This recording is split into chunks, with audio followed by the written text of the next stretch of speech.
और बच्चे लोग कैसे हो? तो हम तैयारी कर रहे हैं Jawahar Navodaya Vidyalaya entrance exam class 9th की। और आज की जो क्लास है बहुत ही ज़बरदस्त क्लास होने वाली है, क्योंकि आज हम जो पढ़ने वाले हैं वो है हमारे अरिहंत पब्लिकेशन की बुक से मैथ्स का इंग्लिश का चैप्टर 4, और इसका नाम है टेंस फॉर्म। तो इस पर हम लोग क्वेश्चन सॉल्व करेंगे। ठीक है, जो भी इसके क्वेश्चन दिए हैं, इसके जो MCQs से वो इसके जो MCQs हैं वो हम सॉल्व करेंगे। इसका बेसिक कॉन्सेप्ट हम लोगों ने उड़ान बैच में सॉल्व कर लिया है। ठीक है, जिन बच्चों ने उड़ान बैच ले रखा है वहाँ पर हम लोगों ने इसके पूरे बेसिक कॉन्सेप्ट को पढ़ लिया है। उड़ान बैच जिसकी की कॉस्ट पूरे साल की जो फीस है वो 999 रुपीज़ है, लेकिन अभी जो है वो डिस्काउंट ऑफर चल रहा है आपका 15 अगस्त तक, रक्षाबंधन और इंडिपेंडेंस डे है ना के उपलक्ष्य में अभी आपको 60% का डिस्काउंट मिलेगा। ठीक है, तो 60% के डिस्काउंट लेने के लिए 60% का डिस्काउंट मतलब ये फीस जो है ये आपको 999 रुपीज़ नहीं पे करनी है, आपको पे करना है केवल और केवल ₹399। यानी इस पूरी फीस में आप पूरे साल की तैयारी कर पाओगे। साथ ही साथ जो कि आने वाले बैचेस हैं, ठीक है, जो नेक्स्ट बैच होंगे, जैसे नेक्स्ट बैच अभी आपका एक प्रोसेसिंग में चल रहा है रंगबाज। ठीक है, तो रंगबाज बैच जो चल रहा है अब उस बैच में आप लोगों को फ्री एडमिशन मिलेगा। ठीक है, और उसके आगे जितने भी बैचेस आपके एग्ज़ाम तक आने वाले हैं सारे बैचेस आपको फ्री ऑफ कॉस्ट मिलेंगे। तो सभी लोग ज़रूर ज्वाइन करो, क्योंकि वहाँ पर रेगुलर क्लासेस आपकी चलती है, हर एक सब्जेक्ट की क्लास चलती है। साथ ही साथ आपको रिवीजन नोट्स भी मिलेगा। ठीक है, उसके अलावा आपको डाउट क्लास मिलेगी और मिलेगा आपको हर संडे आपको टॉपिक वाइज टेस्ट। ठीक है, टॉपिक वाइज टेस्ट मिलेगा हर संडे को। तो भाई क्यों सोच रहे हो इतना, है ना? 399 रुपीज़ की फ़ीस अगर किसी कोचिंग की हो तो बता देना कि मंथली फ़ीस भी थी 399, यहाँ तो पूरे साल की फ़ीस है। तो भाई सभी लोग जिनको भी इस बैच के बारे में कोई जानकारी चाहिए हो, ठीक है, वो मुझसे कांटेक्ट कर सकते हैं। और मेरा नंबर है ना, और ग्रुप का लिंक भी डिस्क्रिप्शन में दिया गया है, वहाँ से जाकर आप ग्रुप ज्वाइन कर सकते हो। और वहाँ एडमिन का जो नंबर होगा, ठीक है, उनको ये मैसेज करना कि उड़ान बैच आपको ज्वाइन करना है, तो वहाँ पर आपको पेमेंट वगैरह की डिटेल बता दी जाएगी, कैसे आपको पेमेंट करना है, कैसे आपको क्लासेस लेनी है, ठीक है, ऐप कैसे यूज़ करना है, वो सारी चीज़ें आपको वहाँ पर बता दी जाएंगी। तो चलो हम शुरू करते हैं, सीधा हम आ जाते हैं अपने क्वेश्चन पर। तो भाई क्वेश्चन जितनी तो सारी चीज़ें ये बेसिक चीज़ें दी गई हुई हैं कि हम कैसे हम चीज़ों को मतलब हमको रूल्स दिए गए हैं, है ना। अब रूल्स भाई अगर पढ़ के समझ में आता है तो समझ लीजिए, नहीं तो यहाँ पर हमको क्वेश्चन दिया गया, जो फर्स्ट क्वेश्चन दिया गया है इसमें देखो डायरेक्शन दिया गया है क्वेश्चन 1 to 5 का, क्या identify the suitable tenses from form of the following sentences. ठीक भाई, हमें क्या बताना है, हमें ये बताना है कि इसमें जो सेंटेंस हैं ये कौन से टेंस के हैं, सुटेबल टेंस, मतलब कि हमें यहाँ पर केवल और केवल क्या बताना है, टेंस बताना है। तो सबसे पहला क्वेश्चन आपको दिखाई दे रहा होगा, पहला क्वेश्चन क्या दिया गया है, फर्स्ट क्वेश्चन दिया गया है ही स्टोल माई पेन। क्या दिया गया, ही स्टोल माई पेन। अब भाई यहाँ पर ये कौन सा टेंस है, अगर आप लोगों को पता है तो आंसर देते रहिए, नहीं तो मैं तो अभी आपको सॉल्यूशन दूंगा ही।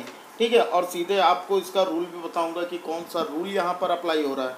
चलो, तो यहाँ पर हमारा ही स्टोल माई पेन, तो यहाँ पर हमारे पास ही क्या है, हमारा ही हमारा सब्जेक्ट है, ही क्या है, सब्जेक्ट है। स्टोल क्या है, वर्ब है, स्टोल क्या है, मेन वर्ब है। ठीक है, माई क्या है, पॉसेसिव केस है माई। ठीक है, पेन क्या है, ऑब्जेक्ट है ना। और लास्ट नाइट क्या है, ये तो भाई टाइम है, सेकेंडरी ऑब्जेक्ट है। तो यहाँ पर ये कौन सा टेंस है, प्रेजेंट कॉन्टिन्यूअस टेंस है, पास्ट सिंपल है, या फ्यूचर सिंपल है, या डी प्रेजेंट परफेक्ट है। अभी हमने ये पढ़ा था कि अगर वर्ब की सेकेंड फॉर्म यूज हो तो वर्ब की सेकेंड फॉर्म केवल और केवल पास्ट सिंपल में ही यूज होता है, यानी कि पास्ट इंडेफिनिट में। ठीक है, तो यहाँ पर हमारा बी ऑप्शन जो होगा ये बिल्कुल करेक्ट होगा। ठीक है, तो यहाँ पर अगर हम सिंपल प्रेजेंट की बात करें, ठीक है ना, प्रेजेंट सिंपल, तो प्रेजेंट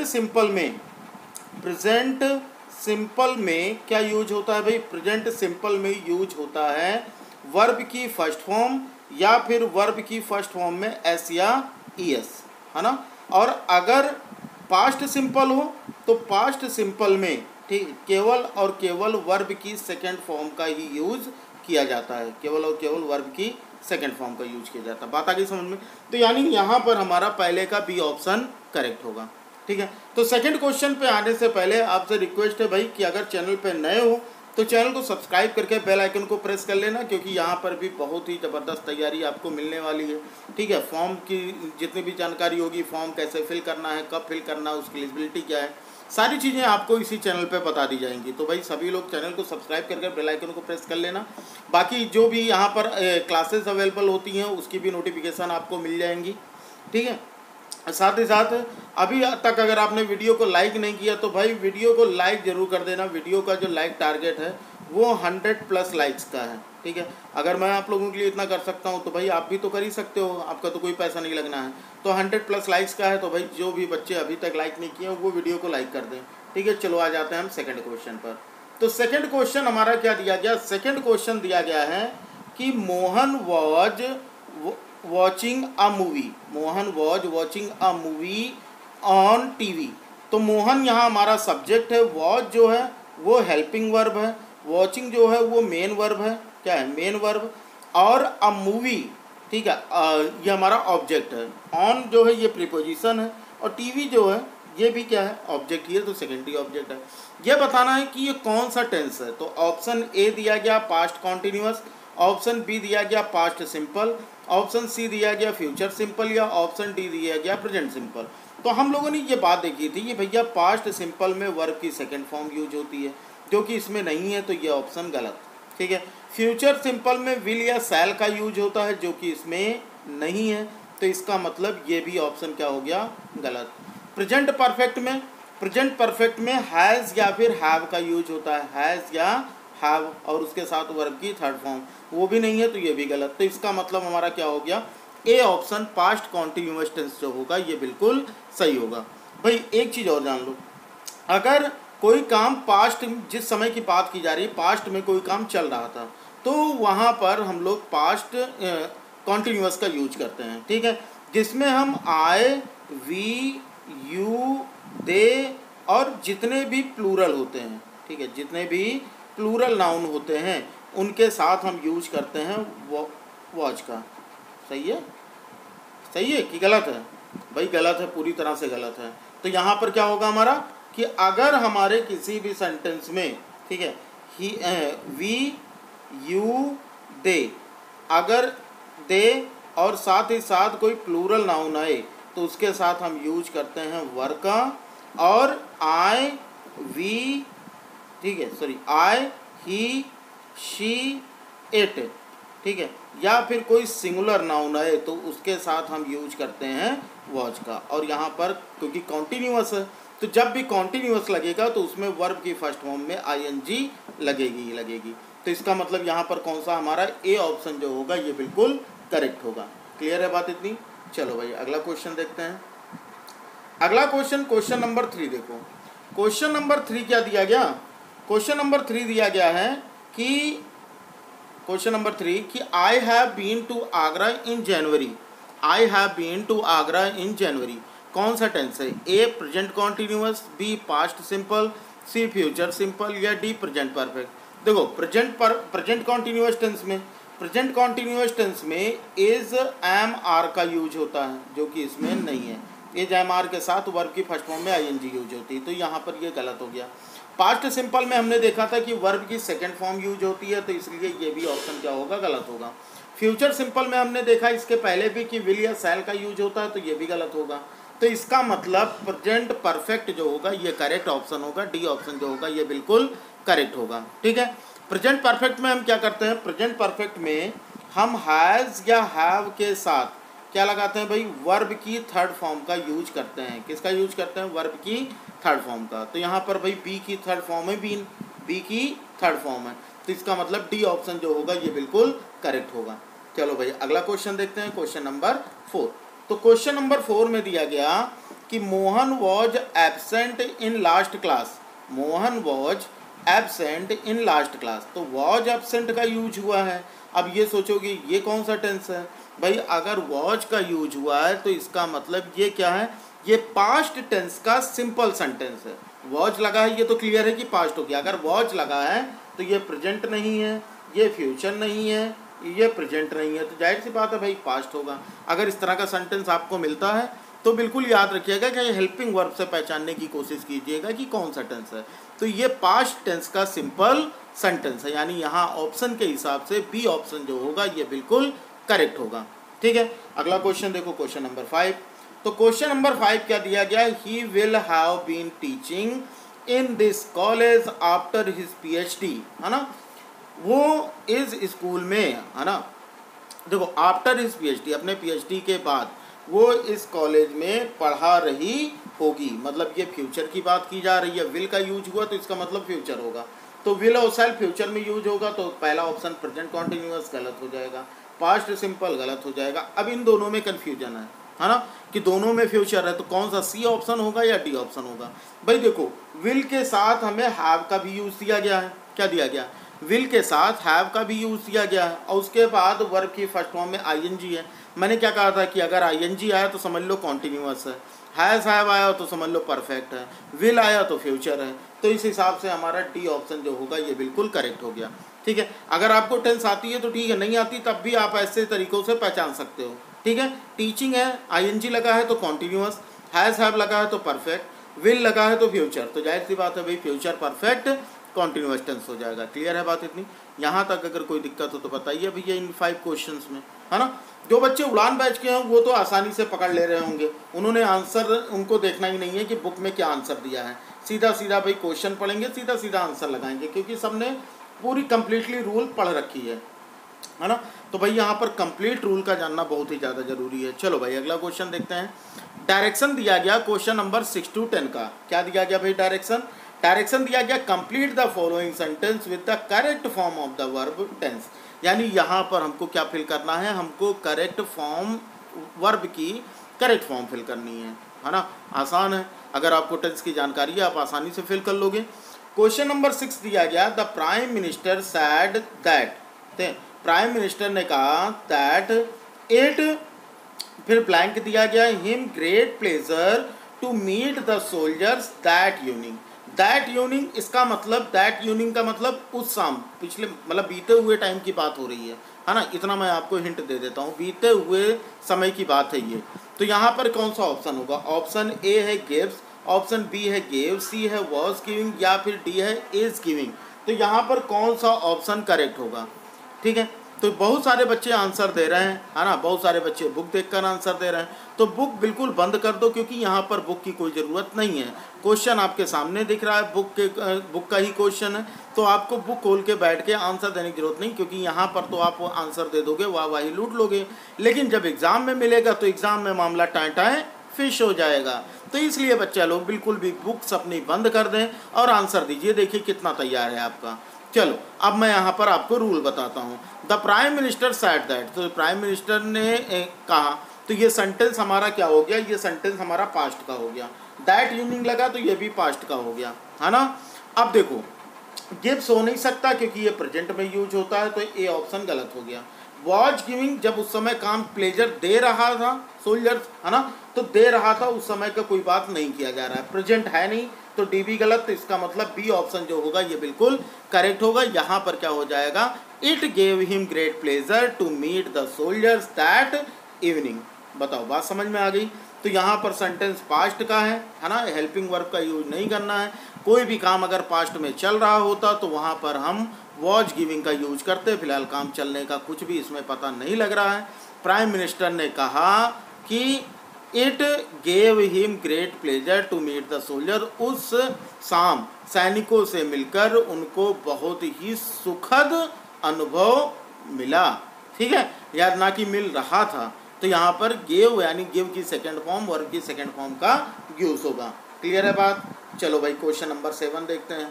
क्वेश्चन नंबर 7 क्या दिया गया? क्वेश्चन नंबर 7 दिया गया है कि दिस, फिर ब्लैंक दिया गया है, an easy quiz so for. अब यहाँ पर बात किया जा रहा है कि ये क्विज तो भैया बहुत ही, ये एक आसान क्विज था, है ना।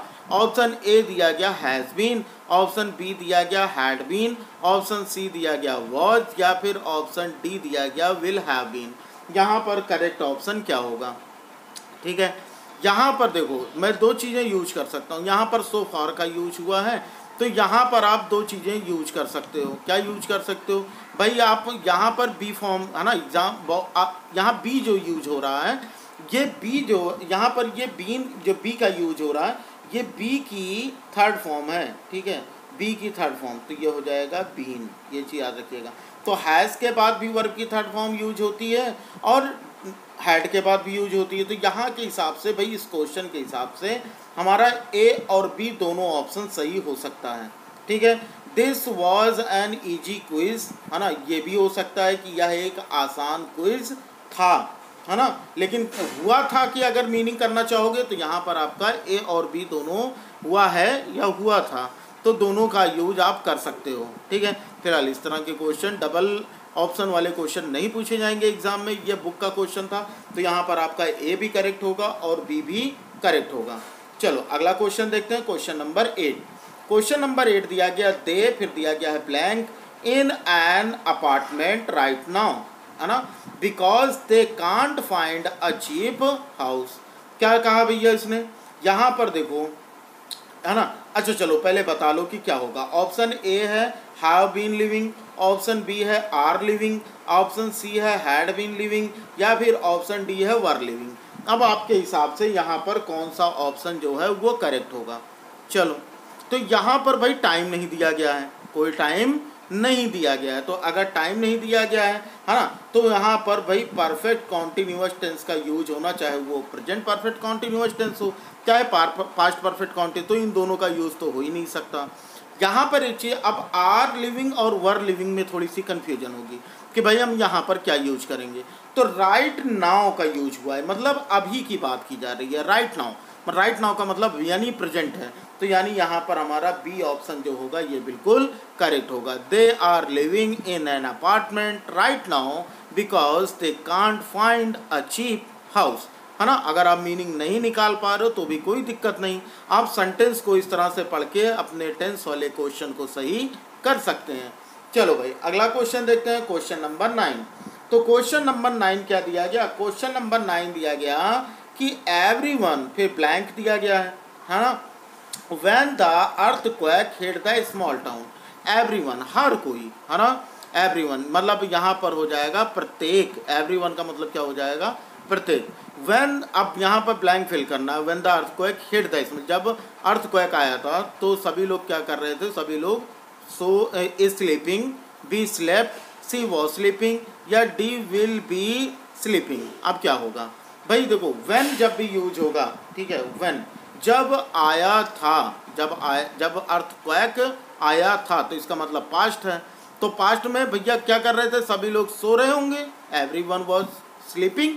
तो यहाँ पर क्या हो जाएगा, जब पास्ट है तो भाई पास्ट का यूज होगा, क्योंकि उस समय जब ये अर्थक्वेक वाला काम हुआ तो उस समय ये काम चल रहा था। तो यानी यहाँ पर हमारा कौन सा होगा, सी ऑप्शन जो होगा ये बिल्कुल करेक्ट होगा। विल बी स्लीपिंग तो हो ही नहीं सकता, है ना, क्योंकि यहाँ पर फ्यूचर का ये काम चलते रहने, फिर बाद में लोग जग जाएंगे, तो फ्यूचर में काम चलता रहेगा, ऐसा कुछ इस सेंटेंस में नहीं बताया गया है, ठीक है। अगर पास्ट में कोई काम हुआ होता तो वहाँ पर वर्ब की सेकेंड फॉर्म, जैसे यहाँ पर हिट का यूज हुआ है, इस जो है वो प्रेजेंट में यूज होता है, इसलिए ए ऑप्शन भी नहीं होगा।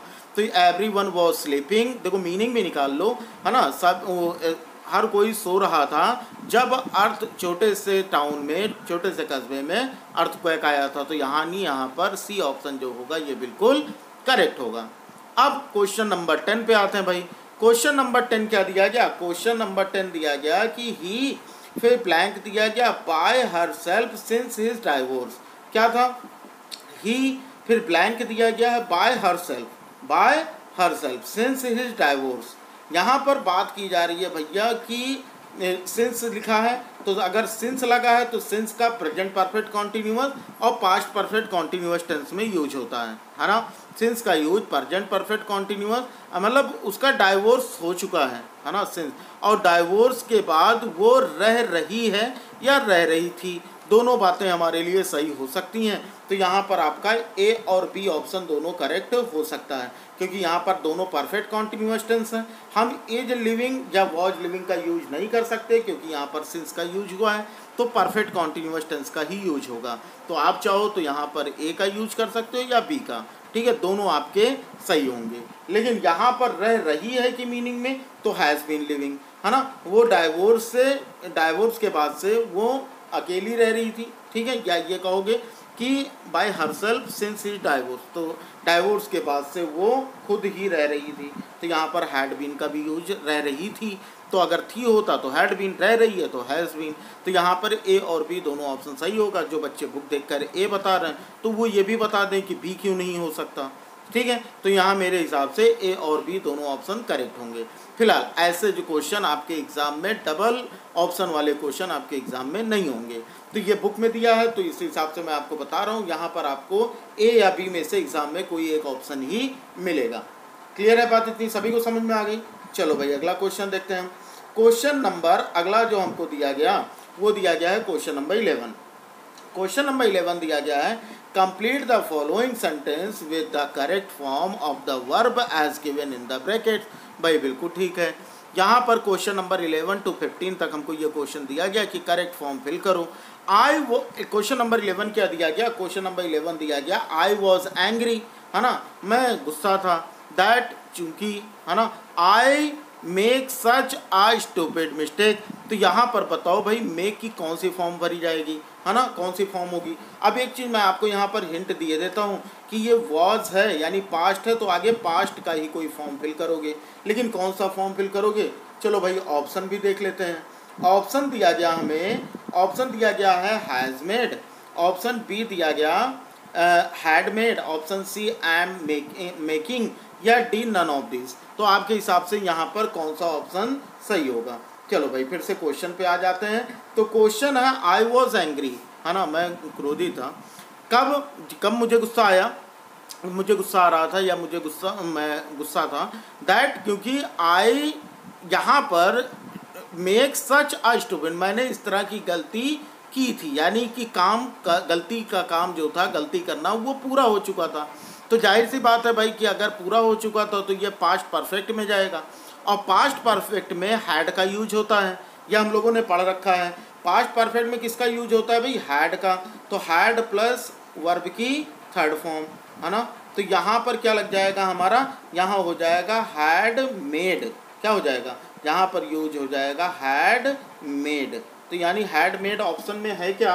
अब यहाँ पर हम लोग चेक कर लेते हैं कि हैड मेड ऑप्शन में है क्या, तो भाई देखो हैड मेड है बिल्कुल, तो यानी यहाँ पर हमारा जो बी ऑप्शन होगा ये बिल्कुल करेक्ट होगा। बी ऑप्शन जो होगा ये बिल्कुल, क्योंकि गलती का काम जो है वो पूरा हो चुका है, गलती कंप्लीट हो चुकी है, तो जब काम पूरा हो चुका होगा, पास्ट में ही कोई काम पूरा हो चुका होगा, तो वहाँ पर आप यूज करोगे हैड वर्ब की थर्ड फॉर्म का, यानी कि पास्ट परफेक्ट टेंस का। क्लियर है। आओ भाई क्वेश्चन नंबर 12 पे।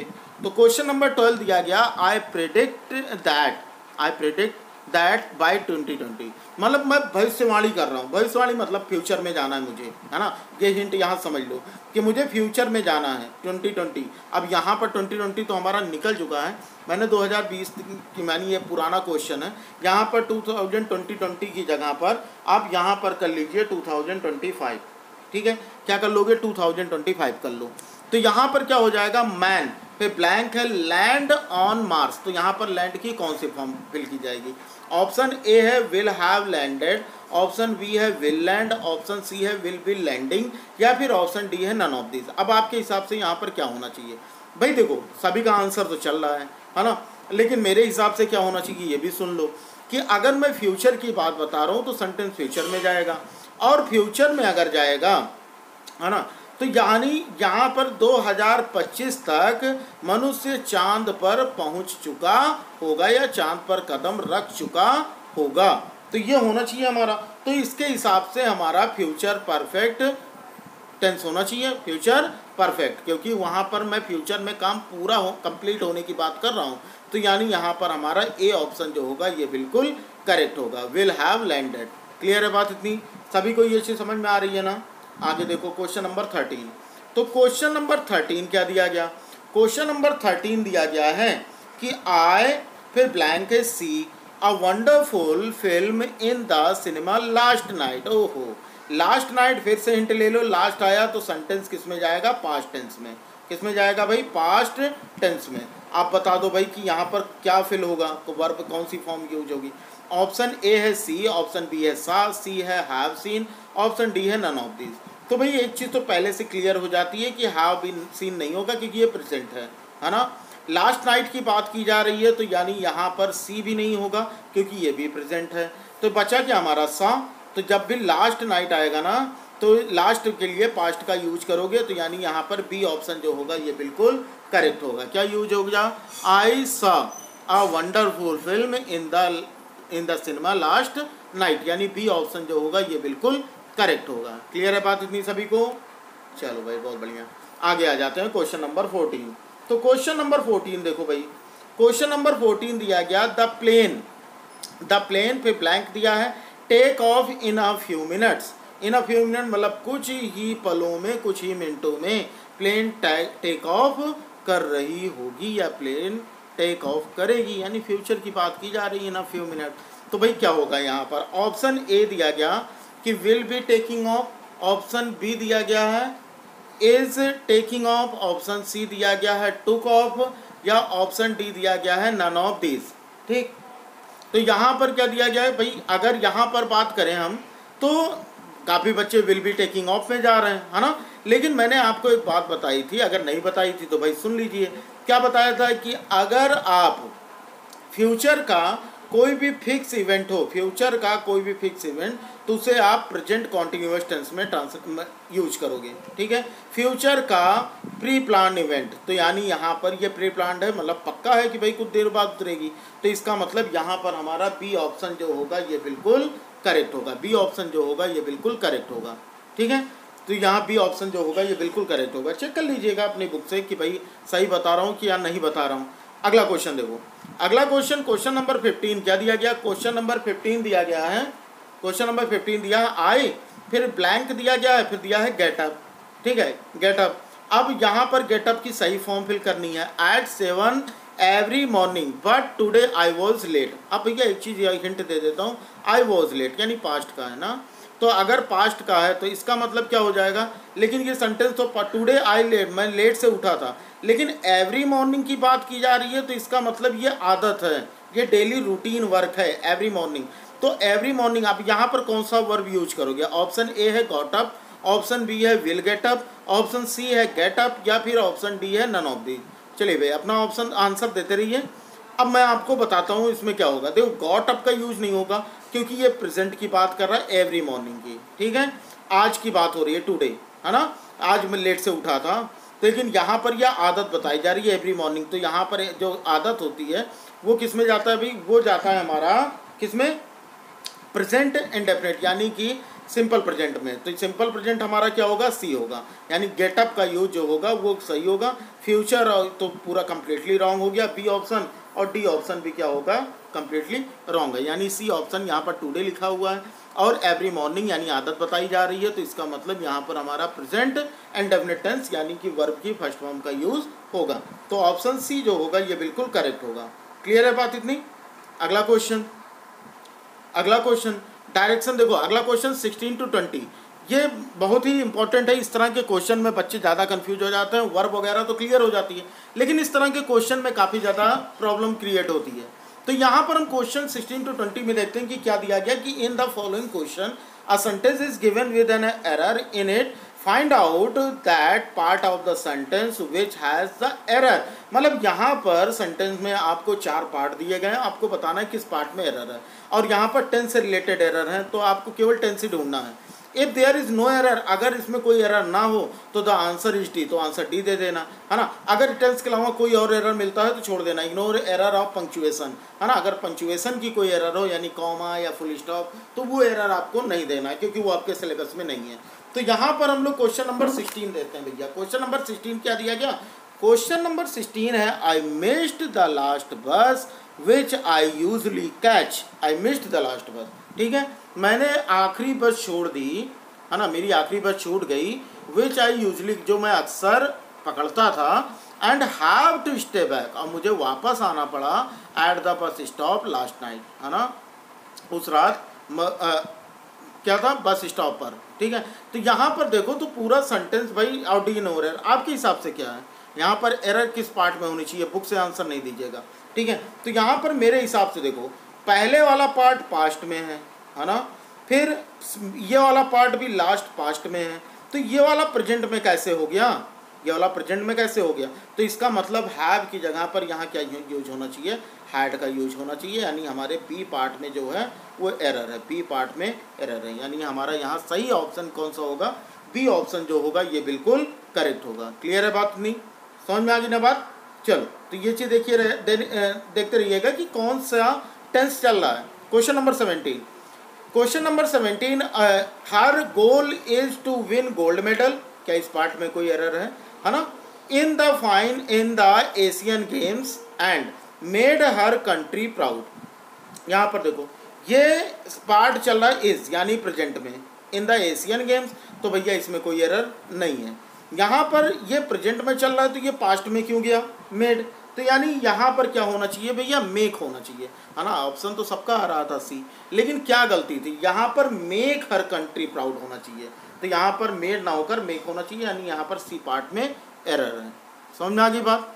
अगला देखो भाई क्वेश्चन नंबर 18, क्वेश्चन नंबर 18 दिया गया कि हर फर्मली बिलीव, है ना, that sorry he firmly believe that if any disease is defected early then it can be cured by yoga, है ना, मतलब उसका दृढ़ मान्यता है, वो मतलब बहुत दृढ़ विश्वास है कि कोई भी बीमारी हो, है ना, अगर वो बीमारी जल्द में ही हुई है तो उसका इलाज योगा से हो सकता है। तो भाई सही है, प्रेजेंट की बात कर रहा है ना, यानी कि ये फैक्ट बता रहा है, तो फैक्ट हमेशा प्रेजेंट इंडेफिनिट में होता है। तो यहाँ पर कहाँ पर एरर है भाई, कहाँ पर एरर है, ए पार्ट में एरर है, बिल्कुल सही है। लेकिन ए पार्ट में क्या एरर है, ए पार्ट में एरर है, यहाँ पर ही का यूज हुआ है, तो प्रेजेंट इंडेफिनिट में वर्ब की फर्स्ट फॉर्म में एस या ई एस का यूज होता है, यानी यहाँ पर बिलीव्स होना चाहिए, तो ए पार्ट में एरर है। क्लियर है बात, आसान था ये। क्वेश्चन नंबर 19 देखते हैं। क्वेश्चन नंबर 19 क्या दिया गया, क्वेश्चन नंबर 19 दिया गया कि Ram takes charge of the project within a few days. अभी थोड़ी देर पहले मैंने आपको इस क्वेश्चन का एक्सप्लेनेशन बताया था, है ना। आप बताओ कहाँ पर एरर है।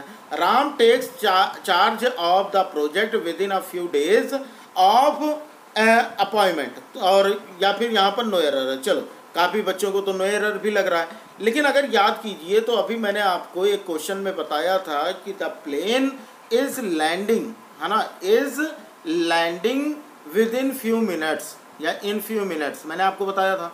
तो फ्यूचर का जब भी with in a few use होगा तो वो प्रेजेंट कॉन्टिन्यूअस टेंस में होगा, यानी ए पार्ट में एरर है, ए पार्ट में एरर है। यहाँ पर राम इज टेकिंग चार्ज होना चाहिए, Ram is taking charge, Ram is taking charge, यहाँ पर ऑप्शन ए में एरर है। बात आ गई समझ में। अगर विद इन लग गया ना, with in a few days, with in a few months, with in a minutes, few minutes, इस तरह से, तो वो प्रेजेंट कॉन्टिन्यूअस टेंस होगा। बिल्कुल रट लो एकदम, अगर एग्जाम में आता है तो प्रेजेंट कॉन्टिन्यूअस टेंस। ठीक है, अगला क्वेश्चन नंबर 20 भाई, लास्ट क्वेश्चन आज का। तो यहाँ पर क्या दिया गया, economist have predicted that, predict मतलब भविष्य में जाना है ना, कि भविष्यवाणी की है, क्या किया है कि the country's economic growth falls low to 8% this year, है ना, फॉल्स लो दिया गया है। तो इकोनॉमिक ग्रोथ जो है दिस ईयर मतलब इस साल जो है वो उसकी ग्रोथ कम रहेगी, है ना, या गिरेगी। तो यहाँ पर ऑप्शन आपको समझ में आ गया होगा, हिंदी बता दी तो आपको समझ में आ गया होगा। या फिर यहाँ पर डी पार्ट आप बोलोगे नो एरर। बताओ भाई कहाँ पर गलती है। बिल्कुल सही, काफ़ी सारे बच्चों ने पकड़ लिया। यहाँ पर सी पार्ट में एरर है, यहाँ पर क्या हो जाएगा, विल फॉलो होना चाहिए, है ना, क्योंकि ये पार्ट कहाँ जाएगा, फ्यूचर में, क्योंकि प्रेडिक्ट जब भी आएगा तो आगे वाला जो सेंटेंस होगा वो किस में जाएगा बच्चा, वो सेंटेंस फ्यूचर टेंस में जाएगा। तो ये हमारे हो गए भाई 20 क्वेश्चन। समझ में आ गई होंगी सारी चीज़ें। रूल्स वगैरह वो आपको उड़ान बैच पर मिल जाएगी बहुत ही डीपली, ठीक है। अदरवाइज इंतज़ार कीजिए एग्ज़ाम के नज़दीक आने का, तो उसके बाद आपको एक बार फिर से रिवीजन करा दिया जाएगा। तो वीडियो कैसी लगी भाई, अगर वीडियो अच्छी लगी हो तो वीडियो को लाइक कर देना, है ना। 100+ लाइक्स का टारगेट मैंने दिया है, तो अभी तो आपके पास मौका ही मौका है, तो 100+ लाइक्स कंप्लीट कर दीजिए, है ना। अपने फ्रेंड में शेयर कर दीजिएगा। चैनल पर नए होंगे तो चैनल को सब्सक्राइब करके बेल आइकन को प्रेस कर लीजिएगा, ताकि हमारे हर क्लास की नोटिफिकेशन आपको मिलती रहे, ठीक है बच्चा। तो चलो फिर पढ़ते रहो बढ़ते रहो, मिलते हैं फिर अगली किसी क्लास में। उड़ान बैच की अगर कोई जानकारी चाहिए होगा तो मुझे व्हाट्सएप पर कांटेक्ट कर लीजिएगा, तो आपको सारी जानकारी वहाँ पर मिल जाएगी। तो चलो फिर मिलते हैं अगली क्लास में, तब तक के लिए जय हिंद, वंदे मातरम।